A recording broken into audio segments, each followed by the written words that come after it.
Message 108 દ્વારા 112ને આપવામાં આવેલો, જેમાં ખોડિયારનગરના છાપરા પરમસુખ સોસાયટી રાણી ખાતે એક વ્યક્તિ ઇજાગ્રસ્ત હાલતમાં હોય એવી હકીકત મળેલ, જે આધારે રાણી પોલીસ ઇન્સ્પેક્ટર તેમજ રાણી પોલીસ દ્વારા આવી અને ખાતરી કરતાં મરનાર જયેશભાઈ ભાઈલાલભાઈ ગોહિલ ઉંમર વર્ષ 35, જે ખોડિયારનગરના છાપરામાં રહેતો હોય, તેનું મોત તેના પિતા ભાઈલાલભાઈ મોતીભાઈ ગોહિલ ઉંમર વર્ષ 72 દ્વારા ધારિયા વડે તેને ગળાના ભાગે માર મારી અને તેનું મૃત્યુ નિપજાવેલ હતું.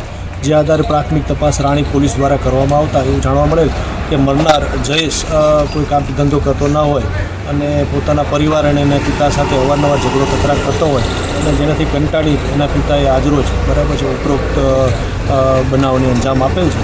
અને પ્રથમ દ્રષ્ટિએ જોતાં મરનારની પત્ની લક્ષ્મીબેન ગત 8મથી એટલે આશરે 1 વર્ષથી રીસાઈને પોતાના પિયર જઈ અને રહે છે. અને આ વ્યક્તિ નાના મોટા ઘરે ઝઘડો તકરાર કરતા હોય, પરિવારને પૈસા ના આપતા હોય, ઘરમાંથી નાના મોટી વસ્તુ ચોરી કરવાની કોશિશ કરતો હોય એવી રજૂઆત એના પિતાની હતી. અને જેના કારણે કંટાળીને એના પિતાએ આજરોજ જરાને ધારિયા વડે માર મારતા તેનું મૃત્યુ નિપજાયેલ છે.